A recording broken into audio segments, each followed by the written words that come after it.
Hey, welcome back to Right on the Money, your go-to resource for the financial topics that matter to you. Now, if you're just joining us, we're here with Dan Cronin, founder of Lifestyle Wealth Management. And I have to tell you, Dan, the first segment we did, folks, you need to go back and watch that. If you're a federal employee, largest employer in the United States, we got some good here for you to be checking out. So we were talking before about federal retirement in general, but now we're going to dive in just a little more, and we're going to talk about navigating this Byzantine maze of retirement for federal employees. So let's go back. So talk to me about some of the unique planning challenges that federal employees face when prepping for retirement. Yeah.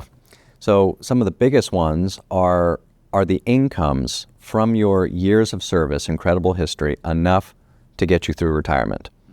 And if it is, right, you're great, right? You're in the green. If it's not, you got a red. You got a red line somewhere. And we actually run a test to see when that actually occurs and how long your TSP and your money is going to last you. So the nice thing that feds have is that they're not going to run out of money, so to speak, but they could run out of assets because they're always going to have that government pension and hopefully the Social Security.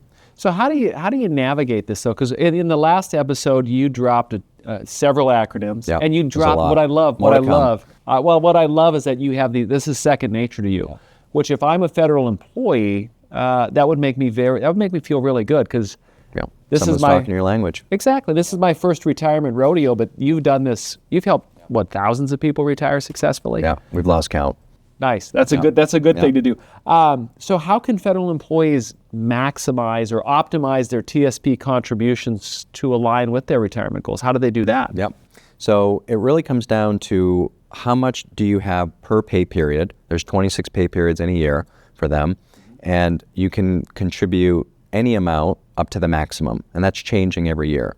So if you don't know what the maximum for this year is, send me a link and I'll get you the latest info. Because they've recently changed it and threw a curveball to feds that are in their early 60s. So there's an extra opportunity to contribute more outside of the normal rules. So it's good, but it's also very complex. So we can help navigate that. When you're helping folks navigate, so I would imagine from our conversation when we're talking offline, the predominant group that you work with are federal employees. Yep. Do you work with folks that aren't federal employees too? Absolutely. Yep. What total curveball, big differences you see between the two? Right off the bat, a pension, right? So federal employees, they work their butts off for a long career and they're trying to build that pension up. So they have not one, but two retirement incomes, right? Pension plus Social Security. And just that baseline retirement monthly income is night and day from non-feds like you and I, who don't have that guaranteed extra income. And for so many non-feds, right, public and private sector, Social Security is their biggest monthly check because pensions are going away. So the pension is that holy grail in retirement. Yeah. Well, let's talk about this. Let's switch gears. Let's talk about key milestones that federal employees need to be aware of as they're headed towards retirement. Yep. There's so many, Dennis. There's like age, so a big milestone that we all talk about in our industry is age 62 with 20 plus years of service. If you reach that milestone, age 62 with 20 plus, you could have 30 years, but age 62 is the qualifying trigger event, we'll call it. You get a 10% bonus on your pension. Really? Yep. But if you're 61 with 30 years, you don't get it. So we run into people all the time. They're like, Dan, I got to retire ASAP. And I'm like, you're 6 months away from 62 and 20. Like, hang in there. And I show them the numbers, pre-62, post-62. They're like, I think I can hang it up for a little while. I like it. Yeah. So speaking of that, let's go back just 1 second. So even with that, what you just said, folks that are going to be watching this are going to want to get in contact with you. I'm going to throw up on the screen your contact information, but I want to remind folks, so the best way to reach you is, because it's all up here, but what's the best? So FERS.plus goes right to our website, and it's a page on our website that's dedicated to federal employees.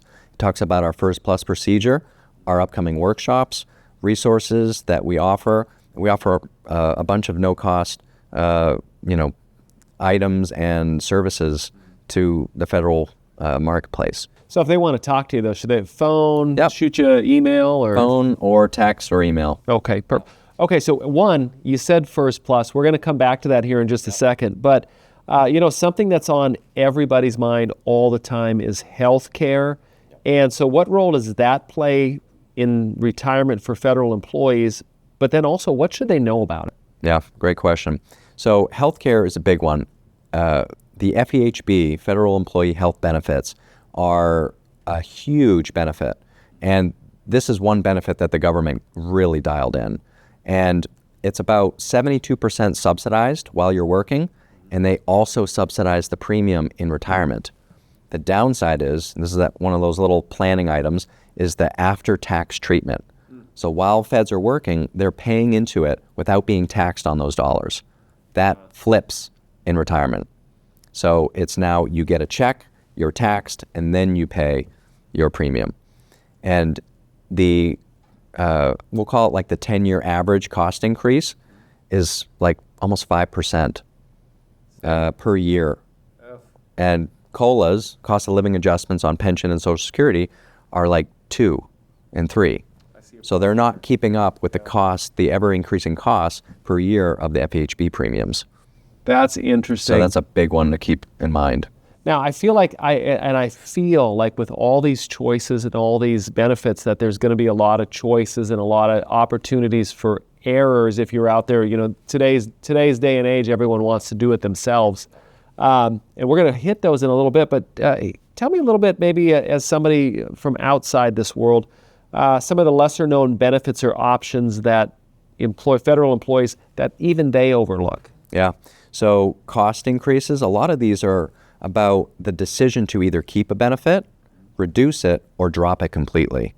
And then where we come in as kind of the Sherpa or the guide to say, hey, we have a whole universe and marketplace of alternative options that are often better or equal or slightly different, but advantageous to take advantage of while they're working.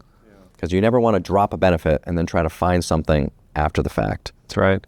I would imagine if there's a lot of options that you can keep, you probably run into situations where people are afraid to let something go because they don't know. Yep, absolutely. And I have countless stories of feds working because they don't have a plan, and they could have retired 5 years ago.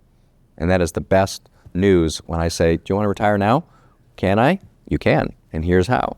I love it. Okay, so here's what we're going to do. That's a great spot for a pause.